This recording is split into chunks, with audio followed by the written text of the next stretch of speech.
আসসালামু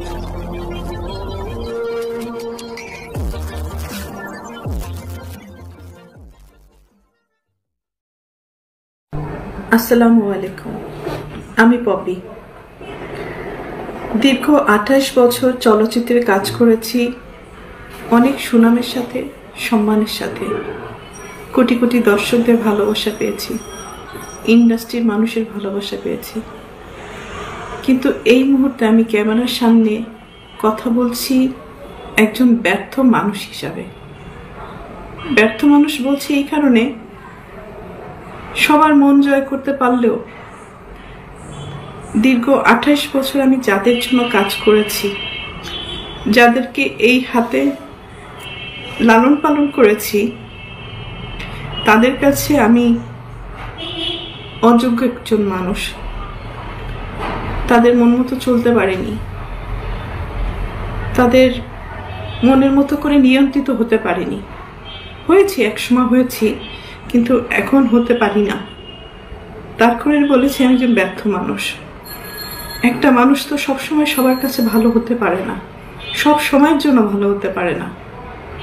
আমি যখন ইনকাম করেছি, দু হাতে দিতে পেরেছি, লুটাতে পেরেছি, তখন আমি আমার পরিবারের কাছে অনেক প্রিয় একজন মানুষ ছিলাম। এখন দিতে পারি না, হয়তো তাদের প্রয়োজন অনুযায়ী, যার কারণে আমি এখন তাদের কাছে গলার কাটা, শত্রু এবং অপছন্দের একজন মানুষ। দীর্ঘ 2 দিন যাবৎ আমি আসলে দেখলাম যে আমার পরিবার কতটা নিচে নামতে পারে, কতটা হীন পরিচয় দিতে পারে, কত হিংস্র ব্যবহার করতে পারে, কত নোংরা শব্দ ইউজ করতে পারে। সাথে আমার মিডিয়া, তারাও আমার একসময় চলার পথের সঙ্গী হিসাবে কাজ করেছে। মিডিয়ার কাছ থেকে সবসময় আমি সহযোগিতা পেয়েছি, ভালোবাসা পেয়েছি, সাপোর্ট পেয়েছি। কিন্তু আমার পরিবারের কয়েকটা মানুষের মিথ্যা কিছু কথাবার্তা, মিথ্যা অভিনয়, মিথ্যা নাটক, মিথ্যা অভিযোগ বলার সাথে সাথে যে মানুষগুলো আমাকে সব থেকে বেশি চেনার কথা, জানার কথা, সাপোর্ট করার কথা, সেই মানুষগুলো ওই মানুষগুলো, আমার পরিবারের মানুষগুলোর কথা অনুযায়ী আমাকে ভুলভাবে আমার দর্শকদের কাছে বলেন, বাংলাদেশের মানুষের কাছে খুব বাজেভাবে উপস্থাপন করেছে।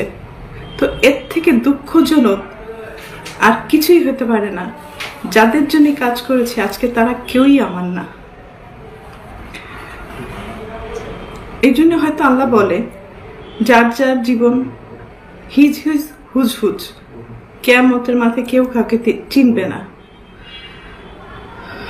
তো একটা মেন পয়েন্টে আসি। আজকে যে অভিযোগগুলো আমার মা আর বোন করছে, খুব স্ট্রংলি আমি প্রতিবাদ করলাম। এর পুরোটাই মিথ্যে, বানোয়াট, এবং তাদের স্বার্থ উদ্ধার হয়নি বলে আজকে সত্য একটা জিনিসকে অসত্য বলে প্রমাণিত করার চেষ্টা করছে। আমি একজন শিল্পী মানুষ, আমি কি ভূমিদস্যু? আজকে যাদেরকে আমি এই 2 হাতে ছোটবেলার থেকে লালন পালন করেছি, যাদেরকে আমি মানুষ করেছি, আমার জীবনের অনেকগুলো সময়, সুন্দর একটা সময়, প্রতিটা মানুষের একটা সুন্দর সময় থাকে নিজের জীবন উপভোগ করার সময়। সেই সময়টা আমি তাদের জন্য ব্যয় করেছি, তাদের পিছনে ব্যয় করেছি, তাদেরকে মানুষ করার জন্য। কারণ আমার বাবা মায়ের সন্তান আমার সন্তান না, কিন্তু তারা তো আমার দায়িত্ব না। তারপরেও আমি আমার ভাই বোনদেরকে নিজের সন্তান হিসেবে লালন পালন করেছি। দায়িত্ব পালন করেছি। নিজের ভবিষ্যৎ, নিজের ভালো লাগা মন্দ লাগা অনেক কিছু বাদ দিয়ে দিয়েছি শুধু আমার ভাই বোনদেরকে মানুষ করার জন্য। কিন্তু এখন এসে দেখলাম মানুষ তো হয়নি, হিংস্র কিছু পশু বলবো না, পশুরা তো আসলে খুব কৃতজ্ঞতা থাকে পশুদের মধ্যে, কিন্তু এদের মধ্যে সেই কৃতজ্ঞতা বোধটুকু নেই। আর উপরের দিকে থুতু ফেললে তো নিচের দিকেই আসে। কাদের নামে অভিযোগ করব? অভিযোগ তো আসলে করে বাইরের লোকদের মানে নামে। আর আমি যেহেতু আমার ভাই বোনদেরকে, আমার বাবা মাকে অনেক ভালোবাসি, যার কারণে আমার জীবনে আমি অনেক কিছু ফেস করেছি তাদের দ্বারা। নির্যাতিত হয়েছি, লাঞ্ছিত হয়েছি, অপমানিত হয়েছি। নিজের এত বছর যে আমি ইন্ডাস্ট্রিতে ইনকাম করেছি, তারা আমার সাথে বেইমানি করেছে। আমার সমস্ত অর্থ আমার কাছ থেকে নিয়ে নিয়েছে। আমার টাকা দিয়ে কেনা সয় সম্পত্তি কোনো কিছুই আমার নামে ছিল না, আমার প্রত্যেকটা ভাই বোনের নামে ছিল। আমার অ্যাকাউন্টগুলো শূন্য ছিল এবং আমার গাড়ি, শুধু আমার দেহটা ছাড়া আমার কোনো কিছুই আমার ছিল না, সব কিছুই তাদের আন্ডারে ছিল। হ্যাঁ, আমিও তাদের আন্ডারে ছিলাম। তো একটা পর্যায়ে এসে মানুষের জীবনে বেঁচে থাকার জন্য কিছু না কিছু প্রয়োজন হয়। তো বেঁচে থাকার মতো শুধু আমার জানটা ছিল হয়তো। তো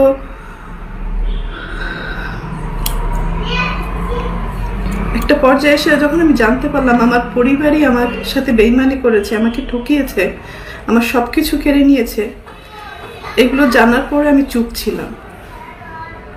আমি যাদেরকে কোলে পিঠে মানুষ করেছি এই হাত দিয়ে, আমি তাদের দ্বারা অনেক বেশি নির্যাতিত হয়েছি। তারা আমাকে ফিজিক্যালি অ্যাসল্ট করেছে, আমার টাকা চুরি করে আমাকে মারার প্ল্যান করেছে, আমাকে খুন করে ফেলার জন্য টাকা দিয়েছে খুনিকে।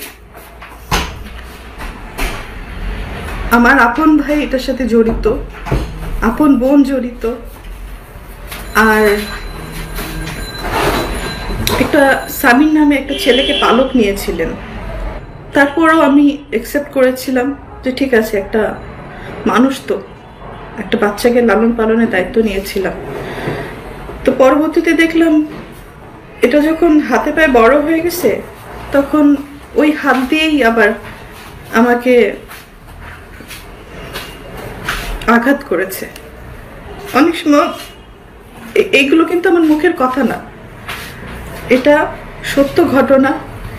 এটা থানায় জিডি হয়েছে, মামলা হয়েছে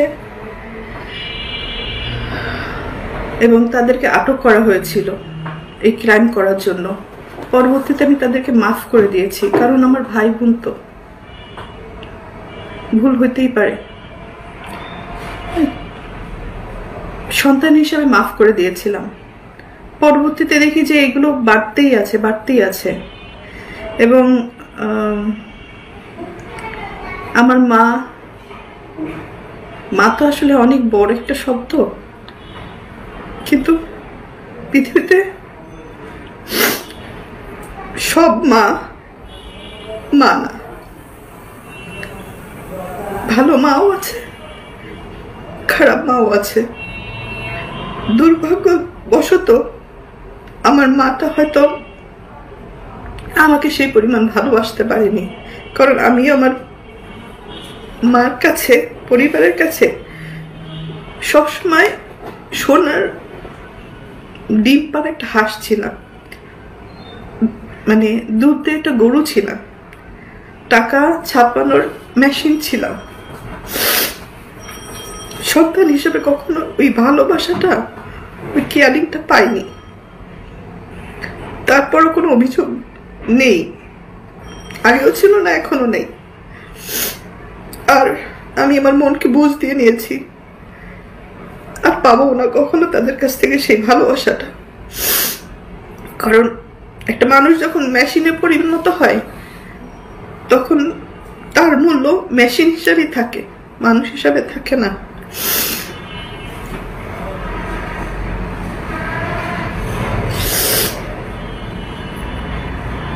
তো যাই হোক, আমার বাপ মা আমাকে আমার সাথে অনেক বড় বিশ্বাসঘাতকতা করেছে। আমার সমস্ত টাকা পয়সা আমার বোনের অ্যাকাউন্টে শিফট করেছিল। তো তারপরে আমি কিছু বলিনি। আমার ইন্ডাস্ট্রির কিছু মানুষ আমাকে যারা ভালোবাসে তারা আমাকে সাপোর্ট করেছে। ওই সময় 2007-এর ঘটনা বলছি, মানে একটা টাইমে আমি যে জানতে পারলাম কোনো কিছুই আমার ছিল না। পরে আমাদের ফিল্মের কিছু মুরব্বীরা মিলে এটা সেটেল করে দিয়েছিল যে পপির একে শূন্য হাতে মেয়েটাকে রাস্তায় ফেলে দিলেন। বিশেষ করে আলমগীর ভাইয়ের কথা বলবো, কারণ আলমগীর ভাই আমার কাছে হয়তো আপনাদের কাছে হিরো, কিন্তু আমার কাছে একজন বলবো যে আমার সবচেয়ে বড় ওয়েলিশার ছিলেন বাদল খন্দকার। আরও আছে, আরও অনেক কাছের মানুষ আছে, তারা এই প্রবলেমগুলো ভিতরে ভিতরে জানতেন এবং ওনারা আমাকে অনেক সাপোর্ট করার চেষ্টা করেছেন। আমার বাবা মাকে ডাক দিয়ে বললো যে ওর কিছু জিনিস ওকে ফেরত দেন, কারণ এটা তো একটা মেয়ে, হ্যাঁ, ওর জীবনে বেঁচে থাকার জন্য কিছু না কিছু ফেরত দেন। তো তখন আমার বাবা মা কি কারণে আমার সাথে বেইমানি করেছিল আমি জানি না, হয়তো এরকম ঘটনা অনেক আছে। আমাকে আলমগীর ভাই একবার বলেছিল যে এটা এই সেম ঘটনাটা শাবানা ম্যাডামের সাথে হয়েছে। কারণ আমি না তখন মেন্টালি খুব আপসেট ছিলাম যে আমার বাপ মা ভাই বোন আমার সাথে এরকম করলো, বিশ্বাসঘাতকতা করলো, আমার সাথেই করলো।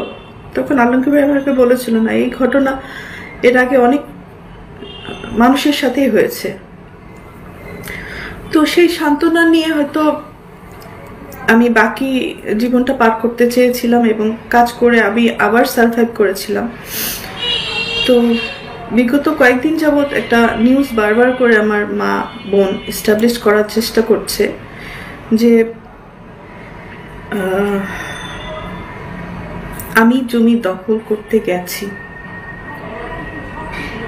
ভাই, যে মানুষটা দীর্ঘ 28 বছর ইন্ডাস্ট্রিতে কাজ করে নিজের জীবনের দিকে তাকায়নি, ভালো লাগা ভালোবাসা বলেন, নিজের ভবিষ্যৎ বলেন, কোনো কিছুই আমি চিন্তা করি নাই। শুধু ইনকাম করে গেছি আর ভাই বোন মানুষ করে গেছি। শুধু ভাই বোন না, আমি আমার পুরো পরিবার, আমার নানির ফ্যামিলিতে আমি সাপোর্ট করেছি, আমার দাদির ফ্যামিলিতে আমি সাপোর্ট করেছি।